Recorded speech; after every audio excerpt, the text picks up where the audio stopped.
बंधु माने आजिर एही भिडियोटी वृष राशि पाई बहुत अधिक गुरुत्वपूर्ण अटे। आज आमे जानिबा वृष राशि पाई 2024 मसीहा सेप्टेम्बर मासटी किपरि रहिबो। वृष राशिर मासिक राशिफल उपरे आलोचना करिबा।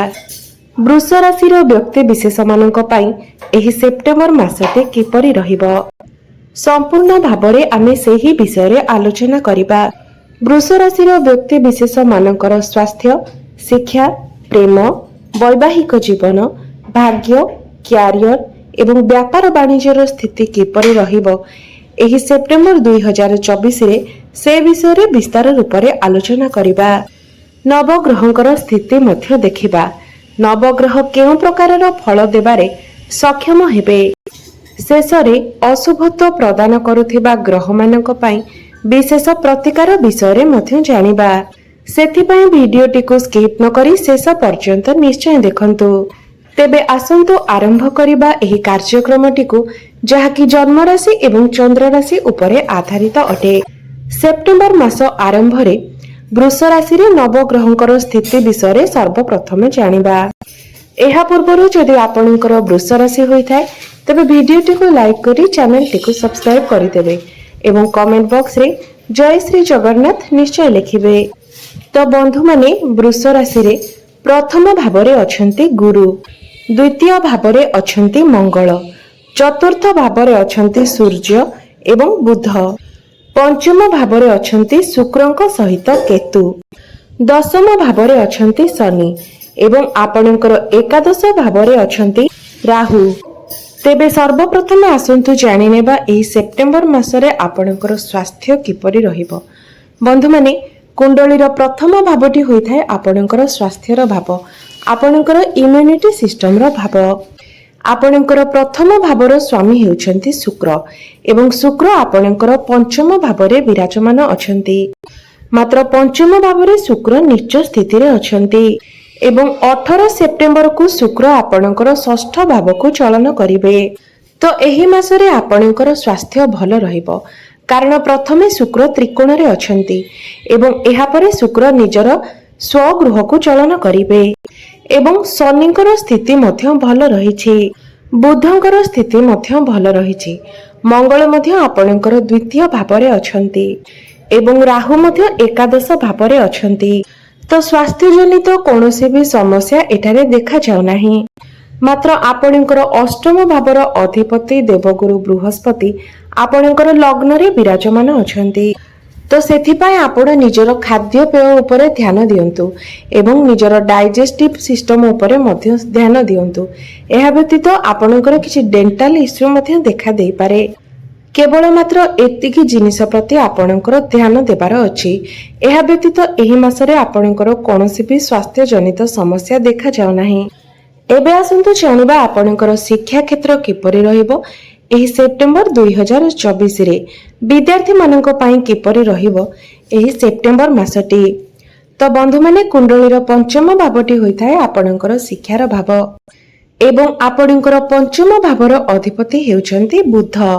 तो बंधु माने 23 सेप्टेम्बर परे आपणकर पाठ पढ़ार स्थिति भल रहिबो। 23 सेप्टेम्बर पूर्वरु आपणकर पाठ पढ़ारे किछि समस्या आसी पारे, आपणकर माइंड डाइवर्ट होई पारे, आपणकर मन अन्य जिनिस रे लागि पारे, आपणकर कॉन्फिडेंस लेवल कमी पारे एवं पाठ पढ़ारे आपणकर ध्यान मध्य कमी जाय पारे। मात्र 23 सेप्टेम्बर परे एही सब समस्या रहिबो नाही। 23 सेप्टेम्बर परे आपणकर पाठ पढ़ार स्थिति बहुत भल रहिबो एवं जदि आपणकर कोनोसी एग्जाम अछि तो 23 सेप्टेम्बर परे आपणकर एग्जाम मध्य बहुत भल रहिबो।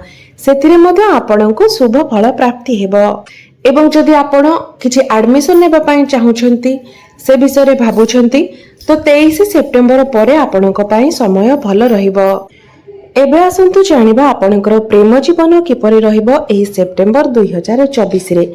तो बंधु माने पंचम भावटी शिक्षार भाव हेबा सहित पंचम भावटी मध्य होइथाय आपणकर प्रेम जीवनर भाव, आपणकर संतानर भाव।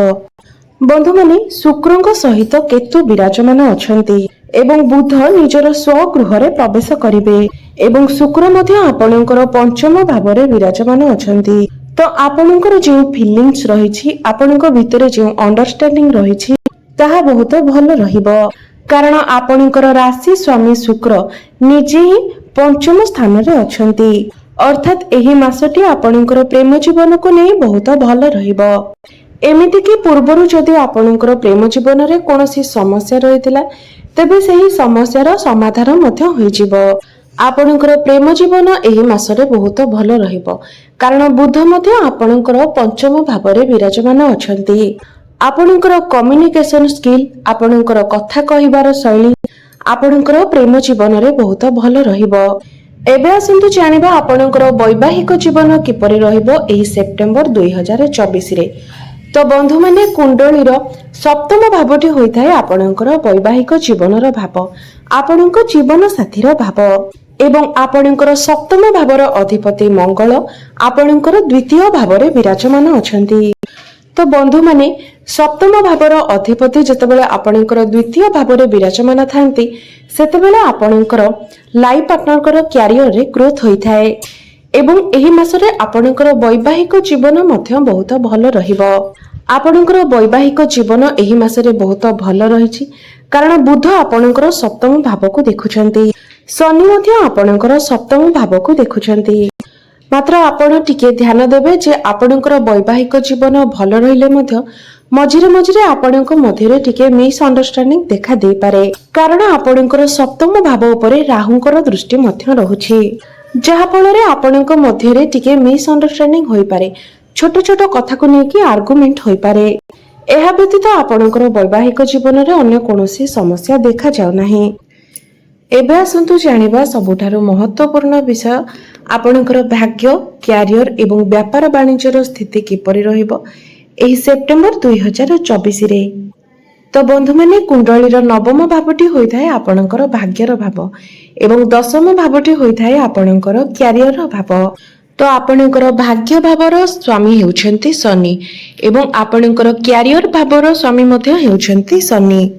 तो भाग्य को नहीं जदि आमे कहिबाकू जिबा तो आपणकर शुक्रंकर स्थिति भल रहिछि बुधंकर स्थिति मध्य भल रहिछि।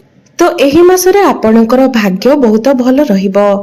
तो आपण जो कार्य करूछंती सेथिरे आपणको टिके अधिक समय लागिबो कारण शनि वक्री स्थिति रे अछंती मात्र आपणकर कार्य निश्चित रूप से सफल हेबो भाग्य आपणकर साथ देबो कारण शनि वक्री होई आपणको नवम भावर फल मध्य प्रदान करिवे। शनि मध्य आपणकर दशम भावरे अछंती सेथिबाई चिंतित हेबार मध्य कोनोसी विषय नाही। जदि आपण कोनोसी प्लानिंग करिबा पई चाहुचंती कोनोसी डील करिबा पई चाहुचंती इन्वेस्टमेंट करिबा पई चाहुचंती शेयर मार्केट स्टॉक मार्केट रे कोनोसी इन्वेस्ट करिबा पई चाहुचंती तो 17-18 सेप्टेम्बर परे आपणको एथिरे शुभ फल प्राप्ति हेबो। मात्र मने रखंतु जे आपण जहा भी करूछंती प्रत्येक जिनिस पूर्वरु आपण भल भाबरे भाबी चिंती करंतु। तो भाग्य को नहीं आपणकर एही मासटी बहुत भल रहिछि। एबे आसंतु जानिबा आपणकर क्यारियर किपरि रहिबो एही सेप्टेम्बर 2024 रे। तो आपणकर क्यारियर भावर अधिपति शनिदेव स्वगृह रे ही विराजमान अछंती। तो अचानक एही समय आपणकर आय रे अभिवृद्धि घटिबो। अचानक भावरे आपणकर कार्य क्षेत्र रे आपणकर प्रमोशन होई पारे एवं आपणकर लग्न भावरे जे गुरु अवस्थित अछंती सेथिपई आपणकर ज्ञान रे मध्य अभिवृद्धि घटिबो कारण वृष राशि रे गुरुंकर चलन हेउछि।